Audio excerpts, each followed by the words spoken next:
This is the Sunrise Show. I'm Avery Harmon. And I'm Dane Gabrielson.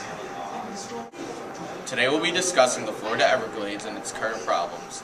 Population growth is a major problem due to urbanization, and this results in an inadequate amount of water in the environment. Water is being pumped out of the ecosystem to support human needs, and therefore the Everglades are suffering. There may not be enough water supply for the Florida population without compromising the stability of the Everglades ecosystem. Groups of conservationists are hoping to restore portions of the original Everglades, to protect the animal life, and to improve the quality of the water. We're here with Sheila Jones, a conservationist pushing for the protection of the Everglades. How do you feel about the situation, Sheila? To protect the Everglades ecosystem means that we are maintaining biodiversity within southern Florida. If we begin to restore sections of the Everglades back to previous levels, then not only will the animals in the ecosystem thrive, but also the humans who fish and visit with the aesthetic beauty will also benefit. The animals were there first, and it's not our right to run them out of their habitat. Thank you, Sheila. Thank you very much. But there are others who are opposed to the idea.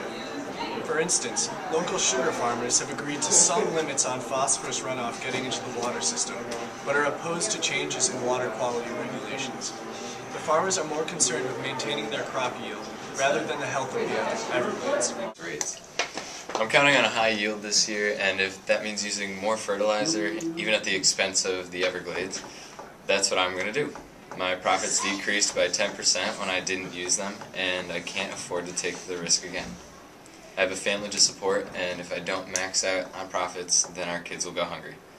Although the environment might suffer, I must do what I can as the main money earner in the family. Thank you, Juan. Once the phosphorus runoff enters the water, this pollutes the entire ecosystem from the small fish to the Florida panthers. The Everglades Coalition is a combination of national conservationists and environmental organizations that advocate for the restoration and protection of the greater Everglades ecosystem. They are solely concerned with restoring the ecosystem, although this might conflict with human needs. Now Mr. Gabrielson will discuss the different interests of the Everglades inhabitants. To make things more complicated, the local residents are divided in their feelings toward the Everglades. Some are wary of environmental protection, but there are others who are fully committed to protecting the wild habitat. I'm here with Mr. Colligan, a local history teacher, and his opinions on the sugar farmers in Everglades. I've had the fortunate privilege of being in the Everglades numerous times. I absolutely love the Everglades. It's a fascinating place. It's a wonderful place for the people in this country to get the opportunity to visit. Unfortunately, the ecosystem down there has been tampered with, and it's usually a result of big business, most notably the sugar industry.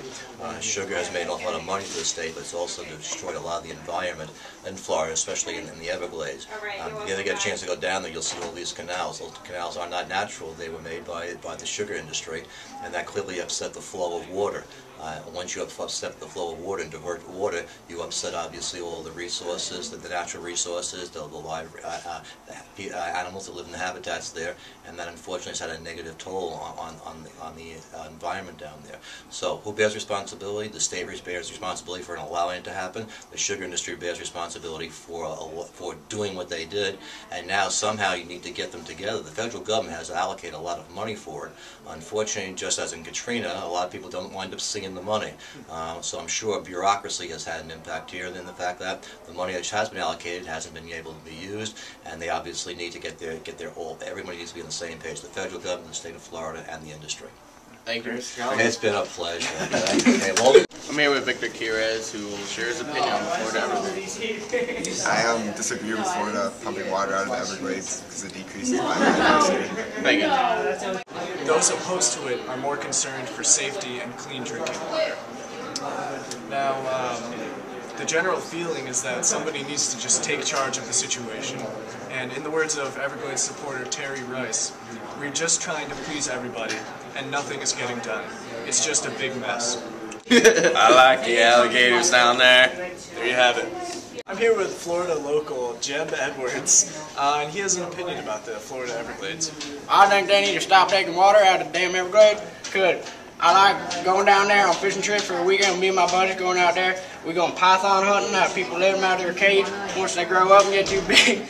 And then after that, we hop on a fan boat, and at night we go gator hunting. See, what you gotta do is you gotta take the big flashlight, scan around, You get the glint in their eyes. Once you see that, you're going to floor the fan boat right until you're on top of them, cut the grass, and then have it so you ride up on the wave, and then you throw the spear right down and you get the gator.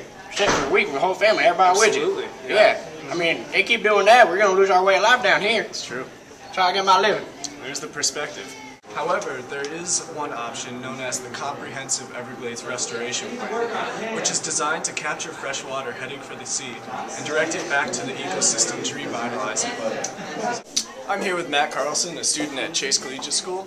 Can I have your opinion on the water pumping out of the Everglades? I think it's a little bit ridiculous, honestly. I have to say that I'm not in support of destroying ecosystems and habitats for animals as a solution to the problem of drinking water because you're overpopulating an area.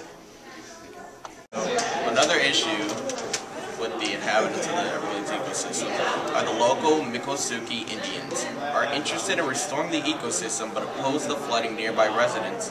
This creates a tricky situation since when the ecosystem is repaired, people suffer and vice versa, but hopefully we can come up with a solution. Mother, there's too many of you cry.